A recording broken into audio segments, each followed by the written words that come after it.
to our channel. Nandito na naman ako for another video. I'm happy na maraming natuwa sa gender reveal decoration ko. So, I decided, mga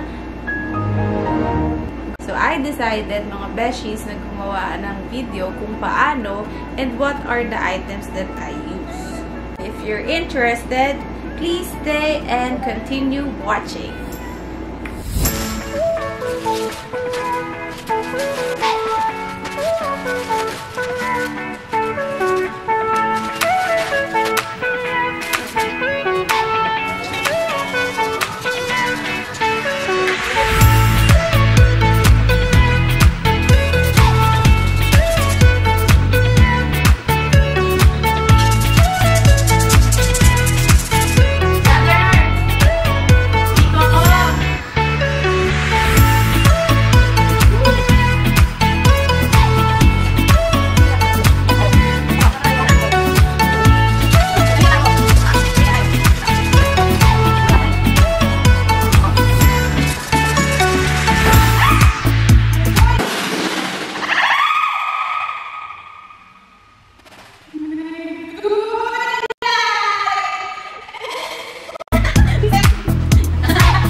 Prepare ko na siya before. So, this is cartolina. Isang malaking plate and then dalawang small. Tapos, ito, kinat out. Ito, print ko siya. Tinikit ko siya sa pink na paper. Tapos, kinat out ko na.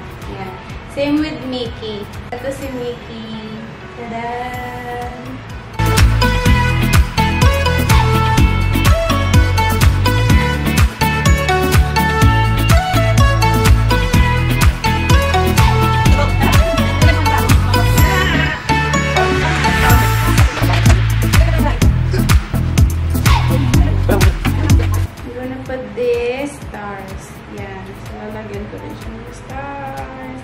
Bili ko to sa Shopee. Salamat, Shopee.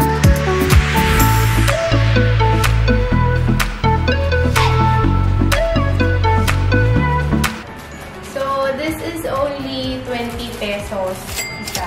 Bili ako ng tig-dalawa per color. Ang nagamit ko lang is tig-1 cup. Yung natira, from yung ginawa kong to, yung natira dyan, pinagugupit ko siya into ganyan siya kakapal.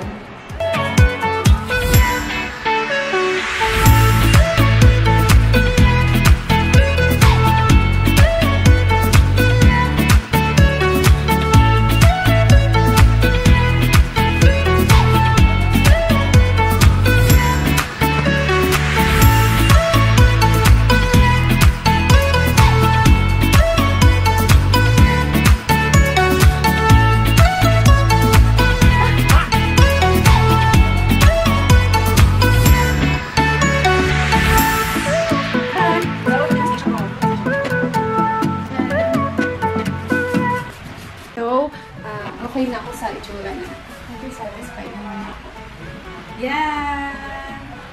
Bumili ako ng 100 pieces na balloons, pero siguro nagamit ko dyan konti lang. Ito siya, oh. 100 pieces sa isang bag. May natira pa ang dami. Yan, ganyan. Abot ko siya sa birthday ni baby. Kung girl! Para dito sa lagayan ng gummies ng pretzel natin and then ng mallows. Ano lang to, mangkulang namin yung ginamit. So, ito lagayan siya ng ulam. Tapos, nag-provide na lang ako ng Tupperware. And then, nilagyan ko ng crepe paper na ginupit-gupit para hindi obvious na Tupperware yung gamit. Diba? Yan. Tapos, patong na lang. This. Kaya yan. Para dito, ilalagay ko is ito. Gummies. Yan. And then, dito naman sa second bowl, berry nuts. This is 7 pesos lang or mga 8 pesos each. And then, dito sa third, ang ilalagay ko is ito. Mallows. Mga worth 100 peso yung isang bag. By the way, this is sponsored by my Tita Tess. Thank you. So, gumamit din ako ng pulverot. Isang pack, 18 pesos, which is 20 pieces. Tapos, gumamit lang din ako ng crepe paper pang ilalim. Dito sa spoon and fork natin, I ordered this sa Shopee. Itong can. Dito lang sa may kusina namin and then naglagay lang ako nitong printed na Mickey and Minnie. So, 45 pesos yung isang pack ng spoon and fork. 24 pieces yan. And then yung plate, so pinagpatong-patong ko siya, blooping. Nabili naman namin to sa Save More, worth siguro mga 60 pesos or 75 pesos siya. Yung straw na to, meron na sa amin yan before. So, ginamit ko lang uli siya. Then, nilagyan ko na lang ng printed na Mickey and Minnie. Yeah, there you go. Then, paper cup. For the juice, I use blue lemonade and tang na strawberry.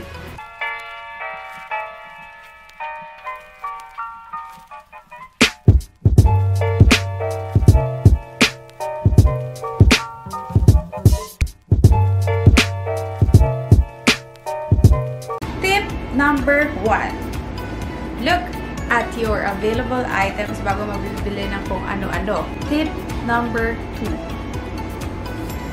Use your imagination. Kung kayang i-DIY, i-DIY. Mas masaya kaya mag-DIY kasi nasusunod yung gusto mo. O, diba? Gusto mo yan.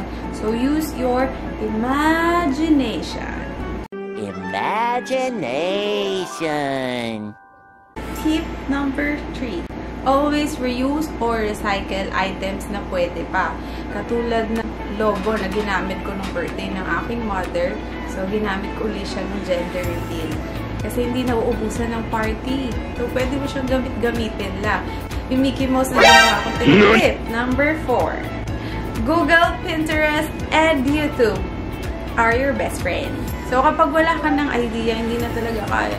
Hiniga mo na yung utak mo, pero wala na talaga. So, incorporate mo lang yung mga naiisip mo at saka yung nakikita mo doon. So, that's all. If you like my video, please don't forget to like and hit the subscribe button. I hope everyone stays safe and spread love. Bye!